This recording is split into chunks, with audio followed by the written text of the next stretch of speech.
Heyo, it is Cody from the Keepers of Nerddom. How you all doing? I wanted to take a moment and have some fun. I'm sitting in an old kid rocking chair thing, and this is the footstool for it. But I thought it would be a perfect little spot to show off a quick thing for a game we've talked about in the past of Keyforge. This is one of my top favorite decks that I really enjoy. It's called Warlord, Insomnia, Woolahan. It is from the second set of Keyforge.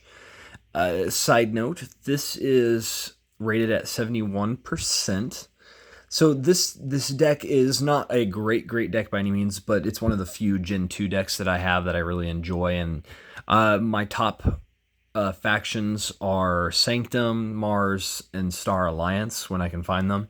And Star Alliance didn't appear yet, and Mars in this section was pretty terrible in Gen 2, but then again, Gen 2 typically was not great. And so, overall, an interesting deck that I just want to walk you through. I thought it would be just a fun little adventure, and we might do a few more of these where I show off some of my other decks that I enjoy and maybe even some of my top-rated ones. So, yeah, this is an interesting thing. The card sleeves are from, let me put this back in there, Twilight Imperium. I found them at a game shop and thought they were just fantastic because they're the artwork from the 3rd edition box. And just fantastic, and Emirates of Hakan are front and center on the top. So if you've played the game, you know what I'm talking about. And so this deck, here is its deck list. Again, Keyforge is a game that everything is already in the deck when you buy it. And so usually for about $10, you get an entire deck.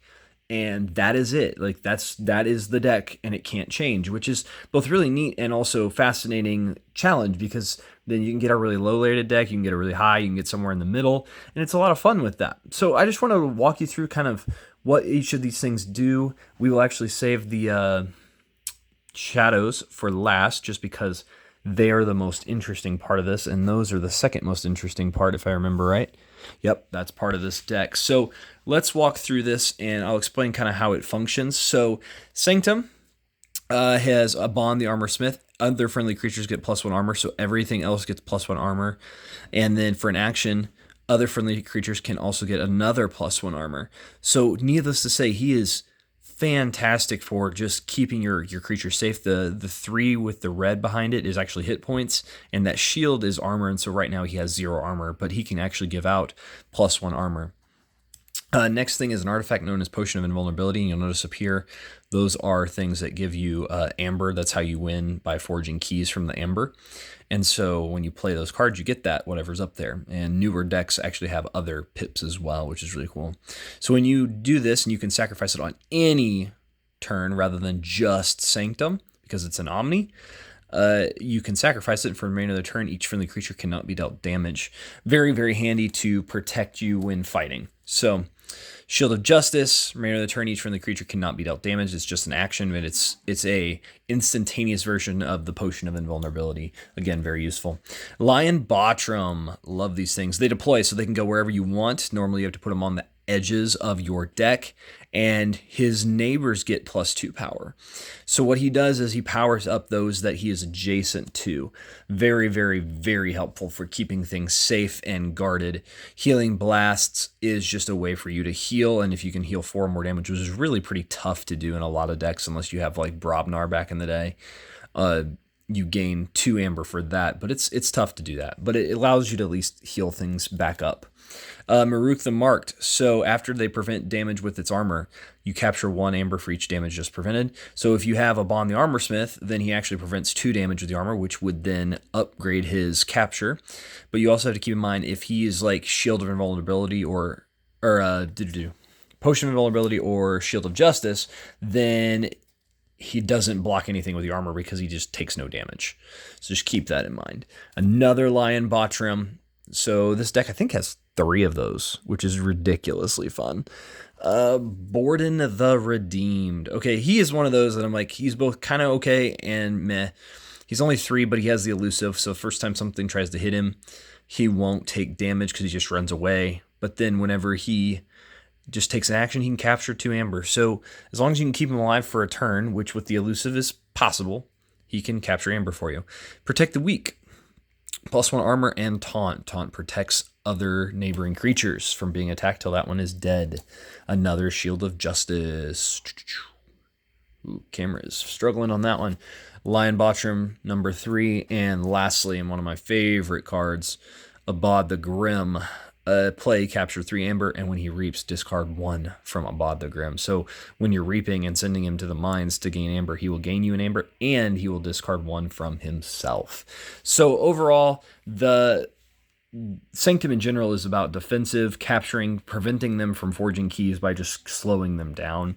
And so they usually work pretty well, but even in the newer stuff, they're much stronger in their capture, which is really crazy considering how much fun they could be already. So then we have Charette, plays capture 3. In Gen 1 and 2, these cards were just bonkers good. So they would play just like a Sanctum type card and give you an instant 3 capture, which could really slow your opponent down. Cull of the Weak gets an action to destroy the least powerful enemy creature. This is fascinating, just knocking out the least powerful creature. It doesn't sound like much, but it can really help you get rid of something on their board. Another Charette. So again, these are lining up and working with each other on the capture. So not finished with you. Shuffle any number of creatures from your discard pile into your deck. Seeing the interesting work together of this can resurrect and capture just like this, but then you can get back these as well as those, or just these to get things going where you need. Another Cull of the Weak. If things get really out of hand, this is both a really good card and a really terrible card.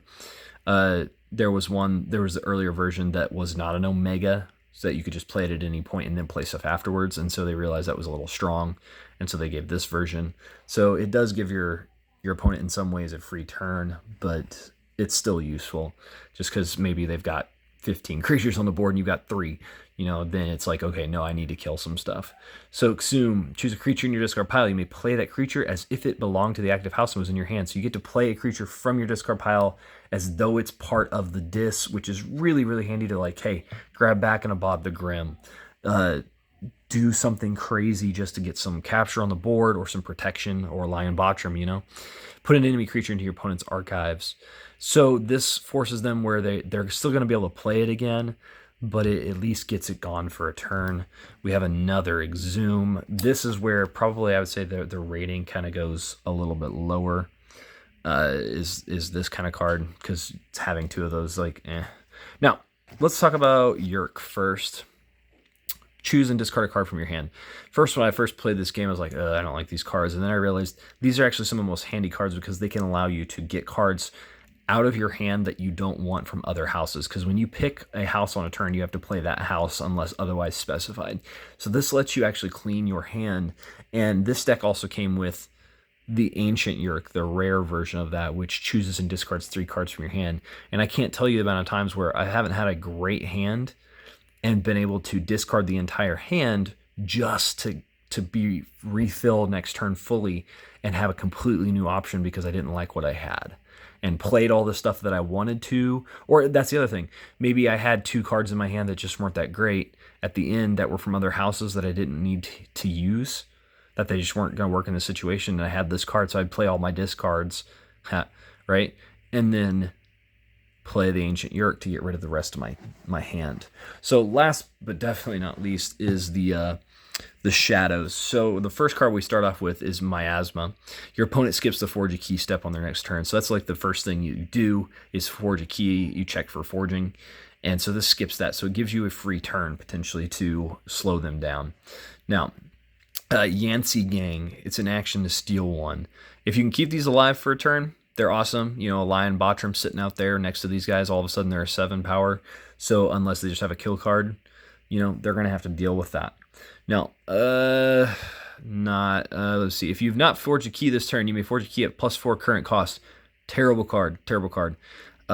It just costs too much, and there's no way to reduce that cost. So normally it costs 6 to forge a key, so this is guaranteed to 10. Now, granted, you get 1 up here, so really a 9 to forge, but it's still, it's just like, that's a 10 cost card with that -1 just because it gives you 1 for free. Dusk Chronicles. If your opponent has more amber than you, draw a card. If you have more amber than your opponent, archive a card. Now, keep this in mind. If you have the same amount of amber, you get nothing, and you always get this first up at the top. So you have to make sure you're planning for that, maybe you do want to draw a card, which is no guarantee that you can use that turn. But if you have more amber than your opponent archiving a card, that gets a card out of your hand and sets it aside for a future turn of, say, you've got a Sanctum card that doesn't work for right now, put it in your archives, and then you can draw more Sanctum stuff, potentially, and be ready, or in a following turn later on. That's where it gets fun. Now, Umbra.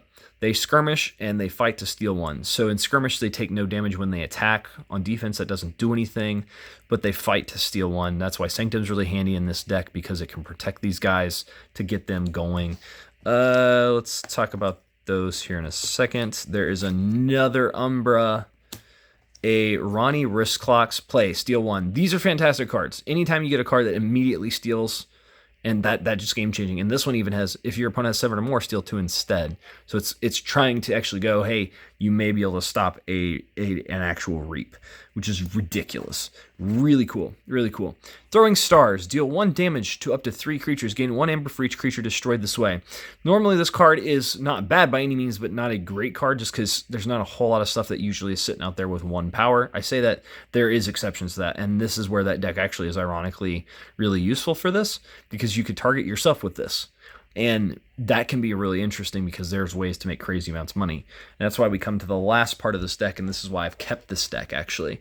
A friend bought me this deck when I asked him to pick something up, and he pulled this because one of the neatest things in Gen 2 that I found was this type of deck was Plague Rats. And the most that I've ever seen from a deck apparently is 7 of these bad dogs. And that's terrifying because my deck actually, I'll show you here in a minute, doesn't have 7, but it's still a sizable enough amount that is pretty cool. So they're elusive. So the first time they're attacked, they run away. And then so it takes at least 2 attacks to kill them, even though they're only a 1 damage. But each non-rat creature is dealt 1 damage for each rat creature in play. So the first one you play this is going to do 1 damage to other people. Now, the really cool thing is like a Bond the Armor Smith gives armor to your people, so it actually protects your stuff, which is really cool. But the thing is, this gets bigger and bigger. It adds up, literally. And so this is the first Plague Rat. There's a second one. There's a third one. And this is last but not least, my 4th. And so here's what you've got here, right? So if you happen to have these all in the same turn, okay, and that's not going to typically happen. But the first rat you play is going to do 1 damage. The second rat will do 2. The third rat will do 3. And the 4th rat will do 4. And so what you've actually done in 1 turn is 1, 3, 6, 10 damage, and you haven't attacked anybody. 10 damage to everything else that's not a rat creature. And I don't think anything else in here is a rat.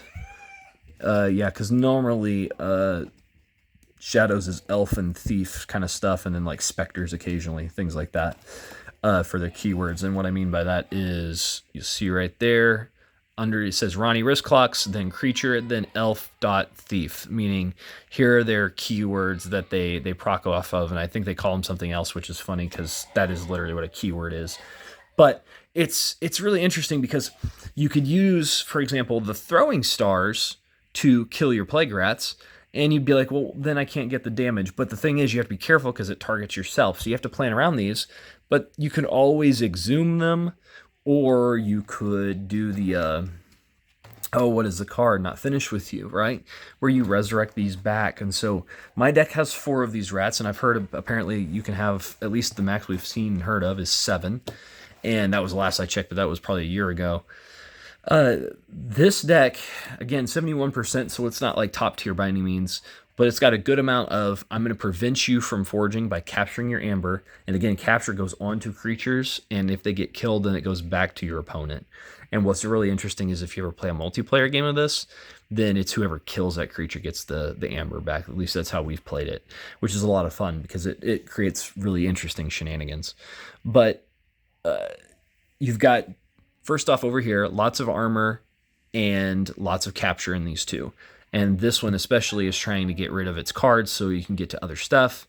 This one's trying to give you more and more survivability with Lion Bottrams and the Bond the Armor Smith.